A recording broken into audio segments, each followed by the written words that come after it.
Good evening, my name is John Thomas Andrews, and this is a data story entitled On the Homefront, Global War on Terror Fatalities from 2001 to 2021. So today's agenda, or this evening's agenda rather, we'll have a brief introduction of what we'll cover in this screencast. We'll talk primary sources and how the data set was constructed. We'll talk very briefly about design principles that I implemented and what I thought this data was best positioned, what kind of story it was to tell. Now it says here we're going to do a live demo. That is untrue. This demo actually, well, I guess it'll be a sort of live demo. We'll be doing it on the Tableau workbook as opposed to the Tableau website. We're having some connectivity and bandwidth issues, and I do not want to crash our recording equipment here. And then we'll come back and just kind of close it out and have a little conclusion. So first off, what was the global war on terror? These were reactions to the attacks on September 11th. And these wars were waged in Iraq and Afghanistan, roughly from the time period of 2001 to 2021. These operations, there were fatalities in any number of countries that were outside of Iraq and Afghanistan, places like Kuwait. There were some fatalities in Pakistan, Syria, Jordan, a very, very broad range of fatalities, but mostly they were in Iraq and Afghanistan. This project, this data story, will cover the fatalities of this to try and kind of put a shape on who they were and you know where they came from and maybe talk a little bit about that. So the accounting of how many people died varies. This data set has nearly 7,000 people. Data points are at about 85,000 at this point. Now this covers American service members, Department of Defense civilians, intelligence officers, all who died in the global war on terror. Now if I were to really kind of hone down like why, who would do this, why would I do this in the first place, I'd say that the purpose of this project, what we want to do is to visualize the sacrifice and teach and say stuff about the human cost of warfare.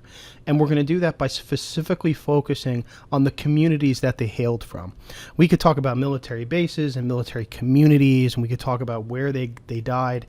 It's more importantly really to say like where were the majority of their lives from, and where were the communities they hailed from, and what might war do to communities at large. So a brief talk about our primary sources, how we put this data set together. So the way I did it, first and foremost, I consulted the databases in the website iCasualties. iCasualties is a service that took contemporaneous open source reporting and put it into a spreadsheet and kept real-time updates on people who died in the GWOT and the global war on terror. This was not an official site. This was not a Department of Defense sanctioned thing. This was a data project. It's still up and running. And what I did was that I pulled in the data from the Iraq fatalities database, the Afghanistan fatalities database, and that really formed the core of the data set. I deleted some of their fields, added some fields. I had to clean up a lot of this so that there was really a mixture of both of our work here. I also used the Honor the Fallen database. This is a Gannett publication. Gannett runs USA Today, very, very famously. What Gannett did is Gannett, in this database, publishes a mixture of official reporting, press releases, obituaries. It's really just a little bit of everything, but it has some great data, some photographs, and this is what I would frequently use the Honor the Fallen database to fill in the holes or to verify questions that I had in the iCasualties database. I also used an aggregated obituary service, legacy.com. That helped out a lot too, with some biographical information to fill it in. This project hinges not just on the states that they're from, but the towns that they're from too, to give a very, very good picture. If I only have 50 states and then the overseas territories, okay, that's at most, 50, 55 places that these people could have been from. They were not from 55 places. They were from thousands upon thousands of towns and cities. And you'll see that when we get down on the map. So it's absolutely important that I got their hometowns or as close to that as which I could based on reporting. So that's what I used the Honor the Fallen database and the aggregated obituaries for. I also I also relied on the 2010 census data. I picked 2010. If our global war on terror was from 2001 to 2021, 2010 to 2010 census felt the closest to trying to get an approximation when we're talking about the proportions, the per capita populations of the states in which they hail from, and we'll talk a little bit more about that. I leaned very briefly into the Central Intelligence Agency's Memorial War Wall roster. This is a memorial in Langley, Virginia, at the CIA's headquarters. It has 177 stars on it, and it honors their agency members who were killed in war, killed in action. Some of this data had, when these CIA officers died, there was almost nothing that was released about them. Their deaths were secret, their identities were secret. And later, as that became unclassified, what was happening with the iCasualties database, there doesn't seem to be a lot of maintenance on it. So you'll see fields like, pending, not reported, unknown, NA. They didn't go back and fill that in. So one of the jobs I had to do in repairing the data set was to go in and fill in data that had previously been classified but has since been declassified. And one of those was with the CIA, and I learned some very interesting things there. I also used a third-party website, westpoint.org, to use their in memoriam 9/11 fatalities. These are for officers who were alumni of the West Point, which is a military academy in New York. This also had some very interesting biographical data, and it helped me backfill the Honor the Fallen database. When in doubt, I also did some detective work. I used some local reporting and obituaries, basic search, Google, DuckDuckGo. I had to do that actually a fair amount of time. So once I had all this data, this is how I constructed it and aggregated it. I took first and foremost, I identified databases. I told you I had done those iCasualties databases from Iraq and Afghanistan. What I did was I connected to the iCasualties database using an Excel web connection and pulled the data in. They did not have API readily available, or they did not have a .csv that I could download like we had seen in other collections that we had used in this course. So I used some other methods at first. I could not get it to work. I had some crazy copy and paste system, and ultimately I picked up a new Excel skill, and I pulled it in that way through the web. I had to remove the non-U.S. fatalities. As much as I would love to talk about literally everybody that died in this war, especially in Afghanistan and Iraq, or Afghanistan, very, very high levels of casualties from Italy, the United Kingdom, Germany, France. I want to honor their memories too, but the way that the data set works, it seems to tell the story of an American story. Maybe someday we go back and we tell a global story of the global war on terror. God, that sounds great, just saying it out loud. But for the time being, I wanted to stick to U.S., so I did remove that data. I identified data set fields that had inconsistent spelling, inconsistent capitalization, and reporting protocols. These are not completely healed, in particularly when we get to mechanisms of fatalities. There's so many different ways to express how a soldier was killed, and there's so many ways to see how to die on a battlefield. So I needed to get to as close as possible. I needed to add biographical data, especially ages. There were whole slots of individuals missing ages. That was very easy to get with obituary information, and census data. I had to add that in. I took the data sets when they were all fixed. I merged them into one Excel spreadsheet, and I uploaded them to Tableau. That's how I put this data set together. Let's say something about design principles. What was my guide? Obviously, accessibility and readability and Gestalt principles and all this kind of InfoVis stuff that we come to learn, especially in this course. But I'd like to say, what were my, if I said, okay, if I sat down and I was going to design this, my background is in humanities. My background is in history, and I served in the war. So I served in Iraq for 3 years, and this project is important to me and it matters, but I thought most importantly that what this data should do, what this project should do, it should at all times seek to humanize the data to tell a story. Numbers don't speak for themselves. Human beings are not random occurrences, as it's, I'm paraphrasing someone, Thomas Sowell. But if it's just noise, if it's just numbers, if it's just something, that's not, and if it's not visualizable, in the way that I cannot humanize something, I didn't do it. I pulled it out. I had some earlier iterations that was a bubble chart. It looked cool in principle. It just didn't work. It didn't fit in the story, so it got pulled out.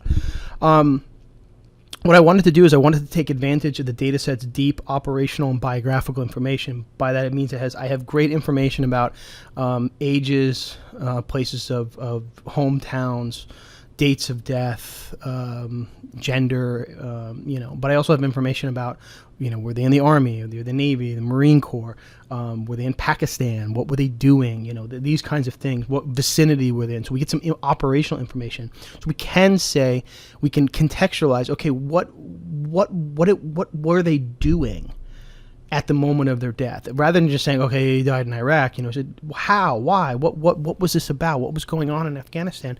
And as we get into the data, especially as the war progresses, I'd like to show you that, and you can kind of see it pop up. I'm burying the lead, but I want to really talk about this first.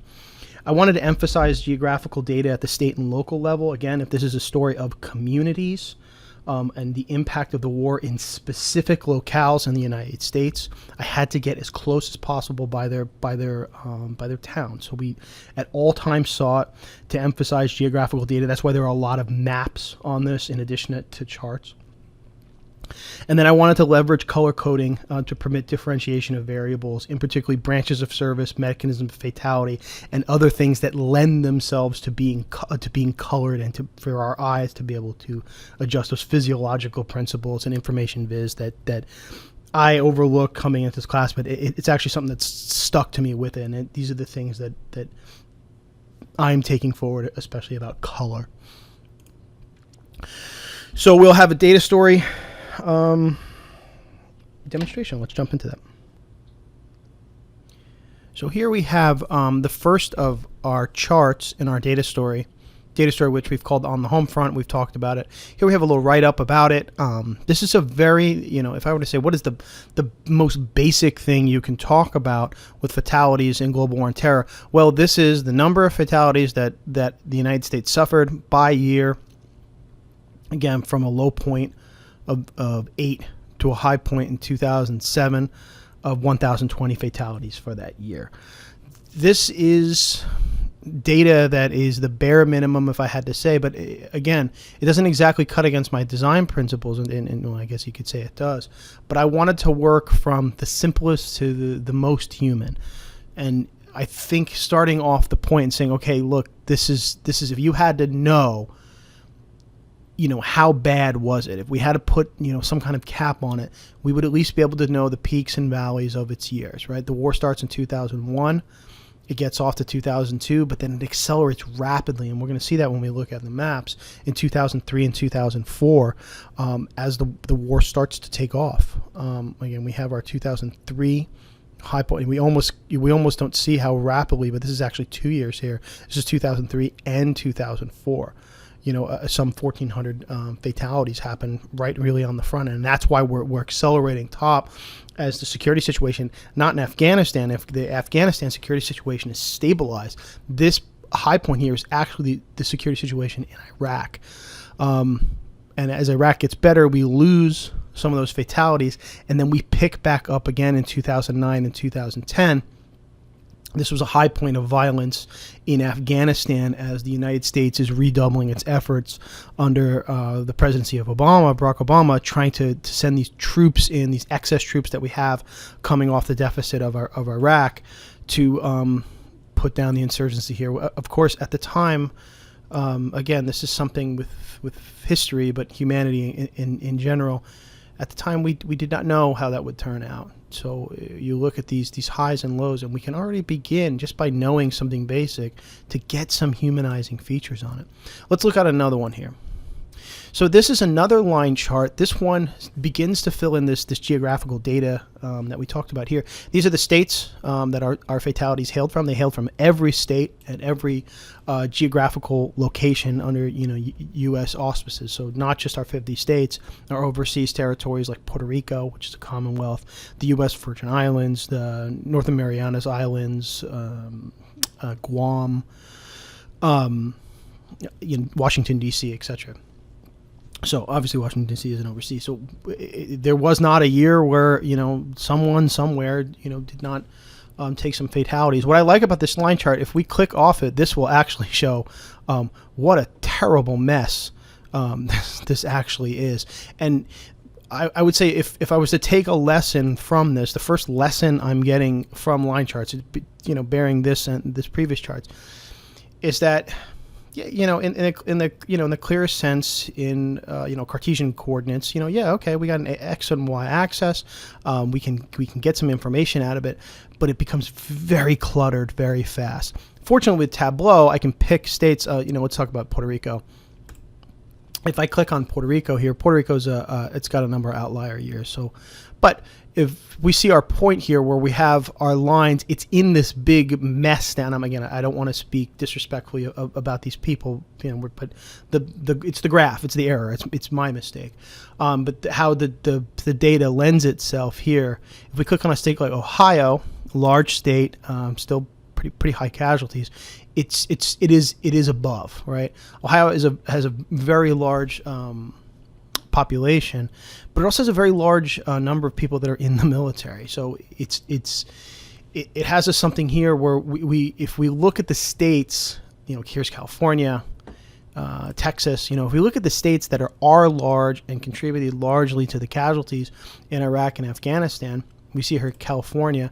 California does not look. If we go back, it doesn't exactly mirror the wartime average. It has this dip here in 2005 which did not occur. Again, casualties continue to ascend. But if we look at this hook here, the hook where we have the spur of rise of casualties as in Afghanistan, we do see something that does bear that shape. So it's not non-representative, but it just gets cluttered, visually as we look at it. Look at New Jersey here, the state I'm from, and of course where our great institution is from as well. Nebraska, I want to talk more about Nebraska when we look at some other stuff. So line graphs, great, something. But I think if we're working with variables, again, 50-something variables, when we're talking about that, a lesson to take away from working with line graphs is you got to keep it simple. And unfortunately, that doesn't. Human beings are complex. So if we're telling a human story, we have to be very, very precise in how we use line graphs. And while this one is certainly the data and it's important, it does. Thankfully to Tableau, that it allows us to sort by color. If you couldn't sort by color, if I had a chart like this and say, some publication, this would be unpublishable. You wouldn't be able to see this. So it is something going forward that I'm going to be. I want to master the line graph because it's so, in theory, it's simple. But going forward, if I did not have Tableau, I don't know that I would have included this in a data story. Next is a bar graph. This is much neater, different than our line graph, because what this one does for us here is this is a bar graph that has totals. So we can see, distinct from other states, we can see, what our fatalities are looking. Northern Mariana Islands, our 6 fatalities. What we don't have, and we're going to see this in a second, is relative to per capita population. So this is just in terms of raw numbers. Texas, 623 fatalities during the global war on terror. Texas is a big state, so we don't have those kinds of things. But if we look at small places, this is one that I think is, and we'll do this in a second when we go onto the scatter plot, which is next. But what I've learned with bar graphs is that, again, this is a lot, okay? There's a lot of bars going on here, but they are distinct. They are color-coded. They're visually appealing. I think they're nice looking. This color palette that Tableau picked, and Tableau picked this one. This was an automatic one. I like it. It's at least organized. I can at least scroll down, and I can put my cursor, okay, Oregon 109, right? Pennsylvania 294. We have a clearer sense where we can understand, we can visualize the information about fatalities by state. This is alphabetized, which is I think that makes good sense.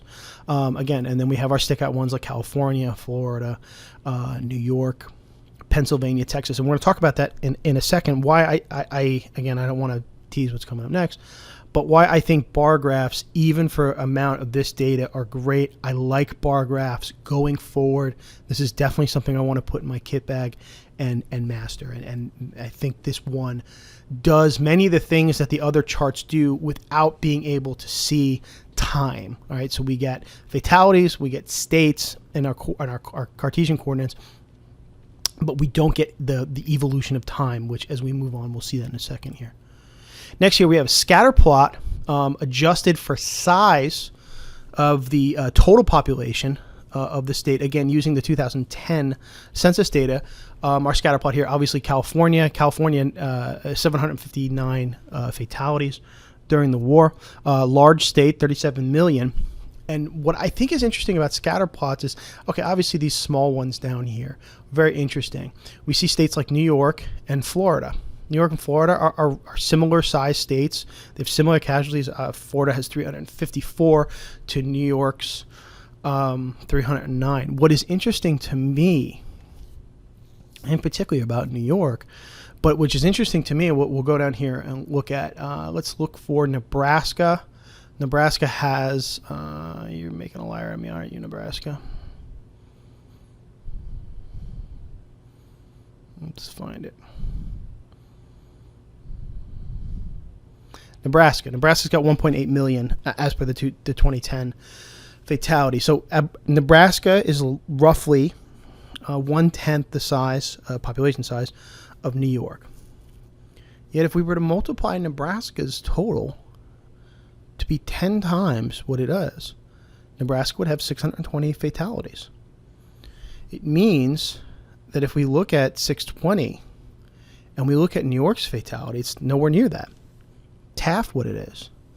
It means that in a per capita level, again, back of the envelope, people in Nebraska died at a rate twice that as New Yorkers. Now, why do I say New York? Well, New York is where 9/11 happened. And again, I'm not trying to beat up on New York. We should, cherish the memories of everyone that died in the service to our country. But it's interesting. We begin to see with the data, and this is, again, why scatter plots adjusted, again, to a variable like this, we begin to get a picture. The thing about the military is that it's not a random event. People join the military for different reasons, different causes. They get to pick their own jobs. We'll talk about job specialties in a second. And already we start to see some decisions were made, some very interesting decisions. I want to show you another one that is, to me, is a very standout. American Samoa. American Samoa had 11 fatalities during the war. Only 56,000 people that live there. Now, again, back of the envelope math, that means the death rate in the global war on terror for American Samoa was 1 in 5,000. That's astounding, right? Samoans, they suffered. Again, we're talking about some place that's smaller. I understand it. It's not scalable. I get that.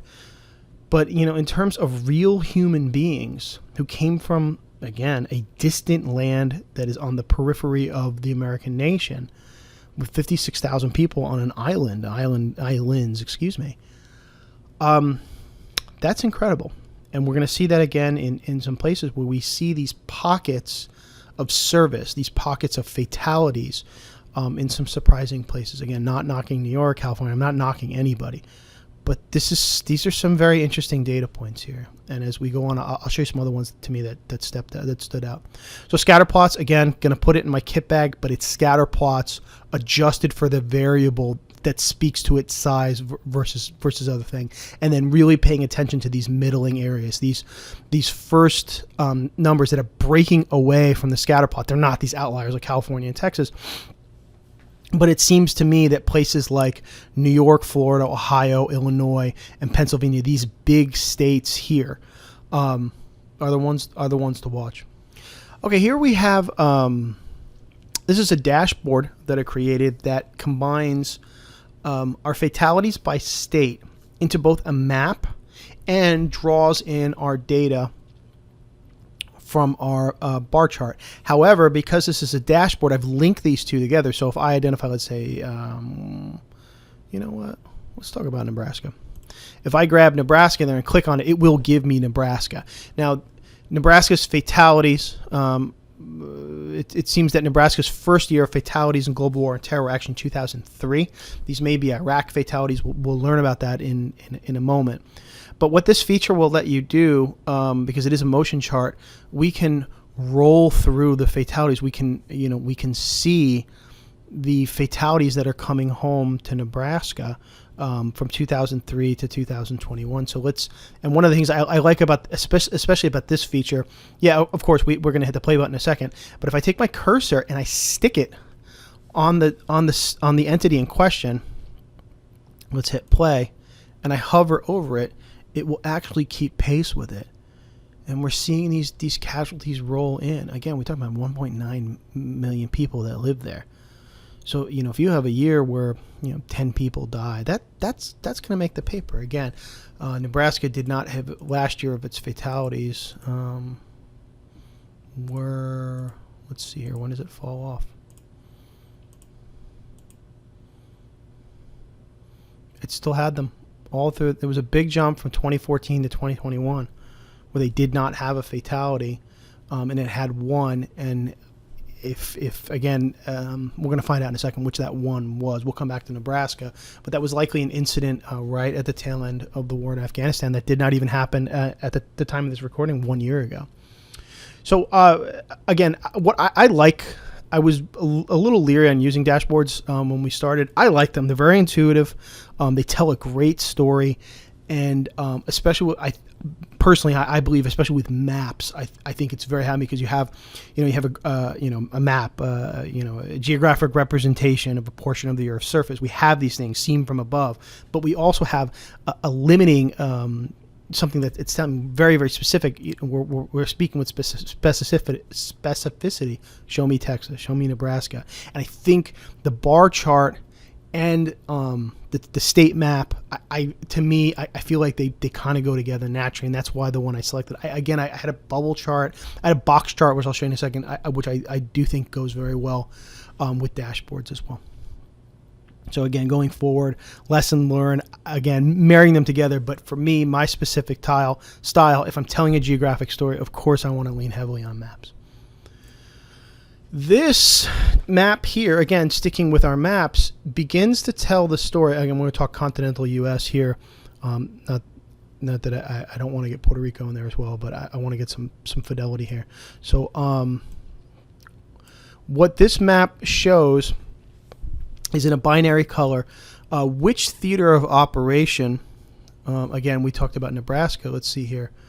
Of course, so this was Deegan William Tyler Page, a corporal in the United States Marine Corps, killed by a suicide bomber on the 26th of August, 2021. If you followed the story with the United States withdrawal from Afghanistan, you may know about a high-profile suicide bombing that happened in Kabul. And this is one of the victims of it. When we talked about Nebraska, I did want to go back to that. But this is 2021. If we go back to 2001, again, we have differentiated two theaters of combat, Afghanistan and Iraq. Afghanistan is this bluish number, 2001. Again, the attacks on September 11th, they happened, in the last, September of the year. So, most of the year is over. So as we zoom in here, and again, what I love the ability to do here with this map is really get down into the granular level. So here we have the area, the tri-state area here, the Northeast.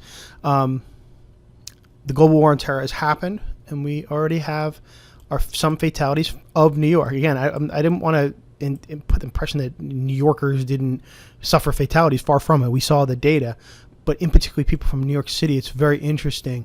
New York City fatalities during the war, and we have our first fatality here. This was a private, Maria Giovanni. She was in the United States Army, and she was killed in a non-hostile fire incident, a weapons discharge, probably a weapons accident. And she was killed not in Afghanistan, but Uzbekistan, which was bordering Afghanistan, probably in a base that the U.S. was using to attack Afghanistan from the north. Again, the U.S. is in Afghanistan as early as October historically, so there's probably still some fighting going on at the time. Again, not killed in action, but died nonetheless supporting the war effort. And then we see some other ones, scattering ones here. Kandahar, hostile fire, a satellite guided bomb, friendly fire incident. This was an accident. Maine up here, an accident. Non-hostile accident. I think if we look down here and we go to Georgia, we see our first CIA casualty. This happened in a prison break in Afghanistan. A guy named Johnny Michael Spann was killed was killed during this incident. So we see the beginning of the war, and it creeps, right? We know about wars; they build to these kind of crescendos. So let's start moving forward. 2002, the war is in full swing now. These are all Afghanistan casualties. Again, the Iraq war doesn't start to 2003, and we can sample these areas. I'm going to call your attention to one in a second here, but let's look one here. Non-hostile aircraft crash, hostile friendly fire gunships. A gunship killed him by accident. Hostile fire here, eastern Afghanistan, from Orange Park. Peter Croce, he was a sergeant from Florida. He was killed in eastern Afghanistan. Again, human elements. We should say something about their names. Here's someone that died in Philippines. It was a helicopter crash in that vicinity here. Texas here, non-hostile. So we're seeing people that are in the war, but it seems to be that, IED strike. We'll talk about mechanisms of injury in a second. But I would love to call our attention to is one of these hot spots that, to me, that is a standout area. This is the Los Angeles area. This is Southern California. A city as far away from September 11th as we can be. But as we start to go, in 2003, the first year of Iraq, we start to see our Iraq casualties begin to populate in Southern California. And these are likely hostile fire. These are war injuries, mortar attack. These are the fatalities that we come to expect of a war. All right, this is the American forces clashing with Iraqi forces, and then this is a non-hostile, and then insurgents in the early part of 2003. Again, we see automatically, and if we go back here with this data story, it will tell us in 2002. Again, we mourn no one's saying we don't mourn the loss of people killed in accidents, of course, right? But 2003 kicks off, and it's just overwhelming, the fatalities, and yet we know the worst is yet to come. We have the benefit of knowing that, but people in history, they don't have the benefit of hindsight. They're living this as the time goes on, and as these stories are coming in, let's go to New York and see what's going on in New York City. Again, 3 people right here. Non-hostile, this was an accident, an ambush. This happened U.S. Marine in Baghdad. He died on April 11th. This would have been the seizure of Baghdad. A gentleman here from the Bronx, Joseph Acevedo, non-hostile. He was in the Navy. So we see these places. So let's move forward, and we'll scan out, and we'll actually see another feature that I think is very interesting of these maps. Again, we talked about the hook earlier on, how the wars ebbed and flowed. So as we move forward, 2004, it's getting terrible. 2005 is a bad year. 2006 is still a bad year. 7 is our peak of casualties in Iraq, and then we'll begin to see the data roll back. The security situation in Iraq rapidly improved, and what we'll begin to see is we'll see a corresponding impact back on home. And it's starting to get, again, better being relative, but it's starting to come down to the point that we're starting to see casualties in Afghanistan creep back up. And this is a data trend that we will see. I think, again, in our cultural memory, and most of us are old enough at this point to really kind of remember these wars, at least, an impression of it. But this is probably a turn in the war when we think about the devastation of Iraq, and just to be, hopefully trying to get it past us, especially in 2008 and 2009. that the situation in Afghanistan is really starting to deteriorate to the point that President Obama orders additional forces in. And we see the impact of these additional forces. We're just trading. Again, we're talking trade-offs. We're trading. Yeah, of course, we're trending down. But that is of no small consolation that 8 years into the war in L.A., what did L.A. do? Again, the L.A. area, if we go back to it, it's just trading Iraq for Afghanistan. That's all it's doing. So if you're from, Huntington Beach, Marcus S. Gillespie, who's a Marine, was killed in Anbar, a lot of Marine Corps fighting in Anbar as Lance Corporal. If we're going home and say, oh, Mrs. Gillespie, don't worry, the casualties are trending downwards, that is of no consolation to someone who's just lost their son, in this case to a hostile fire, to an IED attack. IEDs are improvised bombs. So when we look at that and we really focus, and one of those powers that both the craft of history and the craft of data visualization, both of them have the ability to really hone in and really focus. And again, Los Angeles, I understand that this is not exactly all Los Angeles, but Southern California, these population areas are just getting clobbered. I understand that California has a big population, but this is not, there's a lot more to the state than just this area here. And we're seeing it just roll in, and then it creeps back in.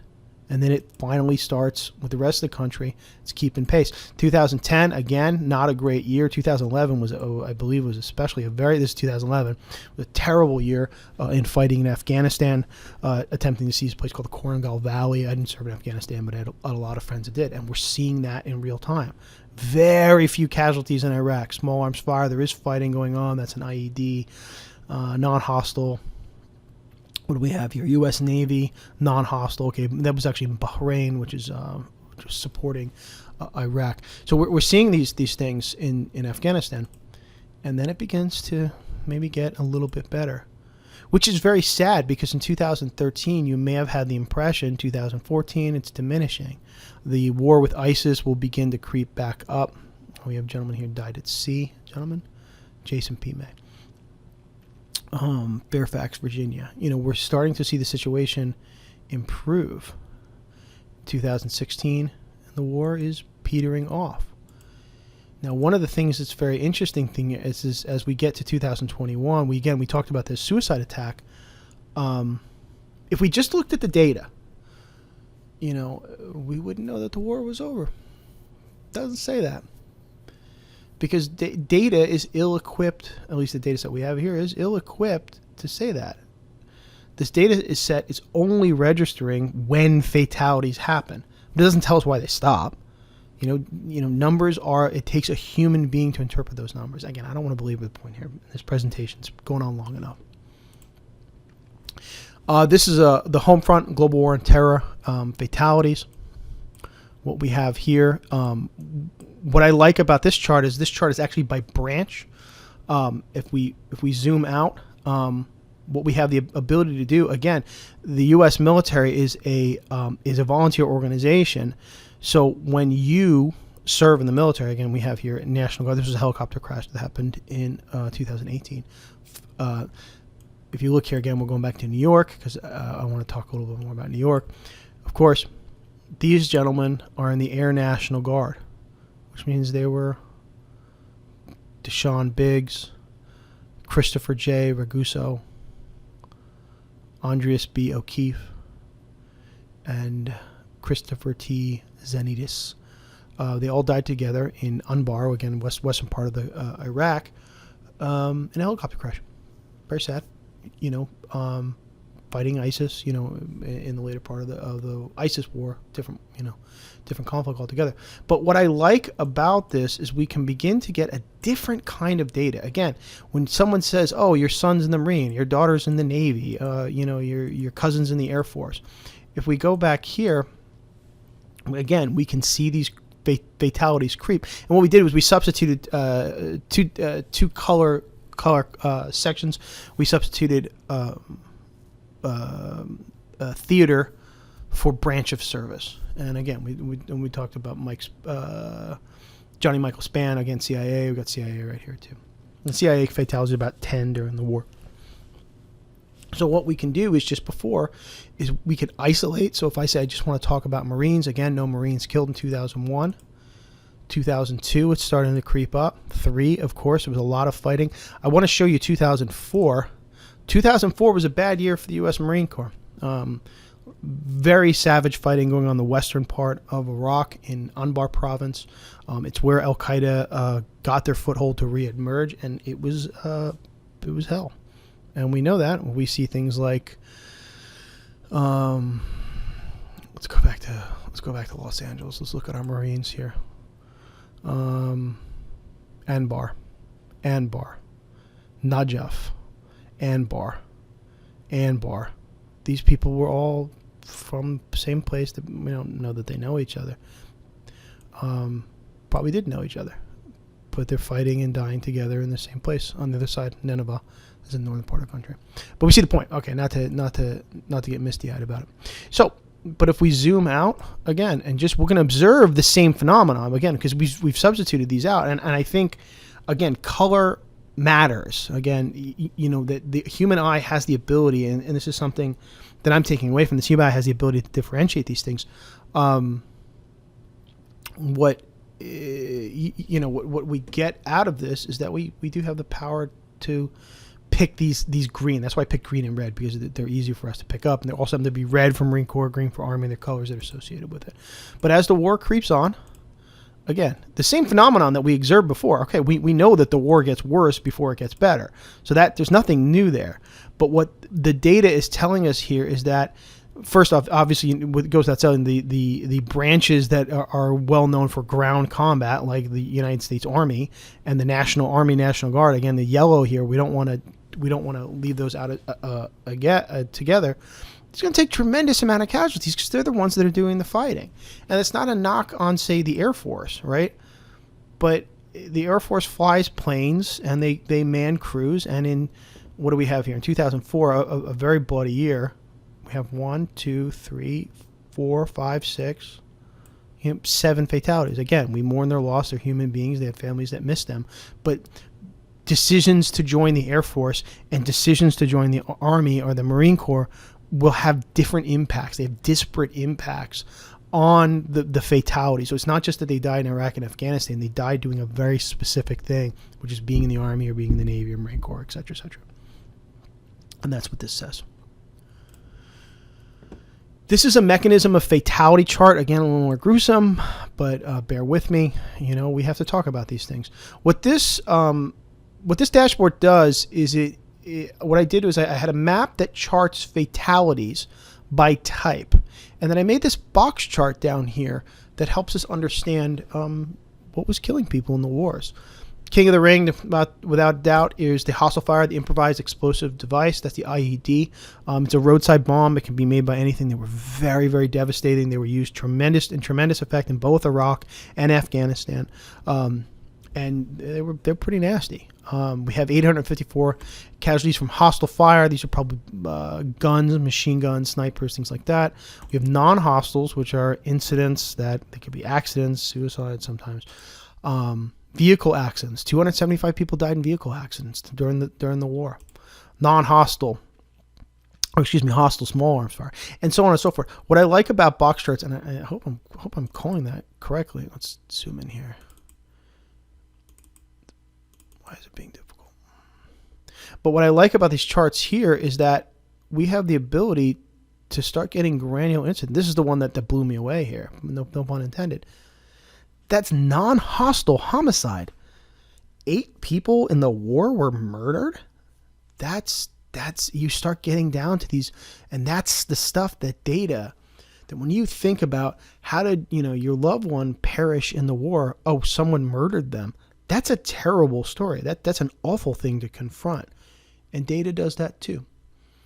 I love the box chart. I know it gets crazy down here in this part, but I'll tell you, if I hadn't done this, I never would have seen these, because the proportion where you start saying against an EFP attack, this is a misreport, not a misreport, but this is not telling the whole story. But when we get down here, drowning, 3 people drowned, you start to get down here, fall from helicopter. Somebody fell out of a helicopter and died. Again, it was probably far less dramatic than it seems there, but you start seeing these things that these were people who had families that loved them, that they went away. 2 people died of pneumonia, murder, homicide, small arms fire. These are suicide bomber with grenades, these are, again, with a high degree of specificity. If you're using a box chart like that, you're going to get this pattern no matter what. You're going to get this pattern down here. Okay, so be it. You live with it. But these big blocks, what the data has the ability, and again, we have mixed in there as well as we have a motion chart in the upper portion. So if we wanted to talk about, let's talk about vehicle accidents. Again, this now has been transformed from something talking about human experience. Again, human experience is being important. Now, by just making this adjustment, I can change the focus from warfare to vehicle safety in combat. And we can see, which is crazy to me, right? So if we know that 2005, again, we look at these years, was it that fatalities, as the years creep on, again, this is just spitball, 2007 is the most dangerous year in the war for fatalities. Very, very low levels for vehicle accidents. That's strange to me. That's interesting. That's a story. And then they begin to creep down. Was it that soldiers were getting better at operating military vehicles as the time goes on and they developed an institutional memory? I don't know. That's a guess. But this box chart here, what it does, by, again, creating visualizations that our eyes can see and say, okay, I know what these boxes are, allows us to transform a very gruesome, very, frankly, very confusing set of incidents. Again, God knows how many there are here. Into something that's very powerful and very memorable. So I'm going to close with one. We have one more, and this is a chart which talks about median age. Again, back to the personal aspects of these servicemen's condition. Again, I'm long on time. I want to close this out. So what we have here is, again, we've ranged it from 18 to 69. This is the actual ages of the war. Of fatalities in the war, median ages, and we've differentiated these by state. Young people die in war. That's a cliche or something people say about war.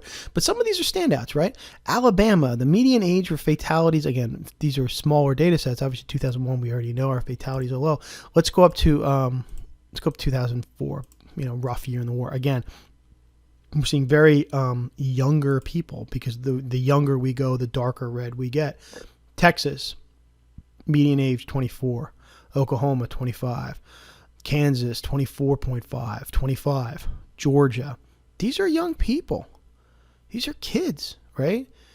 Kids, but Utah, 26. That's strange. What is it about the demographics of Utah that these happens? Or are they statistically insignificant? Needs more investigation. But they're generally low. And as the years casualty, again, Tennessee stand out, 31.5. Kentucky, there are these standouts. Puerto Rico, 33. Again, Puerto Ricans, a lot of them Puerto Rican National Guard. You'll see a lot of times states from that. Maybe people from Puerto Rico join older. It's tough to say. I mean, my experience with soldiers from Puerto Rico, they were also older. Again, that's anecdotal. Take it for what it's worth. But as the war goes on, one of the things that I noticed was also strange is our casualties begin to diminish. They die down. But in some states, they're getting younger. Or, older. Oklahoma, again, that's probably outlier, 56. I believe that 56-year-old was a civilian woman that was responsible for government property. She was a specialist in that, and she died at overseas, Afghanistan, I think. Colorado, these are again, I may have misspoke, but these are tragic. When we begin to start thinking about, again, if we go back to these years where there were much heavier casualties, this puts a shape on it. If you're saying, tell me about what someone from Oklahoma in 2011, what were they like? Well, they fought in these places, they died in these places. They were young, they had their whole lives ahead of them, and instead they died when they were 26 on average. And that's a sad thing. So to close out, I would just say that, when we talk about this data, that it is incredibly powerful in telling the story of people who died in the global war on terror. It's unique because we accrued tremendous amount of data using the internet in ways that previous wars this was not possible. So global war on terror is very sad. I understand that, but a way to tell the story with data, and it seems to be almost perfectly matched for it. I would also say that coming out of this, again, as a humanistic pursuit and a humanistic inquiry, leveraging data, they can enhance that, but it won't do it by itself. Like I said, the numbers don't speak for themselves. This needs to consider design. Whenever we're talking about these numbers, it can't just be raw numbers out there. And I think this is also something with Tableau, that if you just start throwing numbers out there that don't seem to have any real relationship, you'll get something that doesn't make any sense. But they have to. The numbers don't speak for themselves. They need a human being that is drawing some degree of conclusions and trying to say something about this data.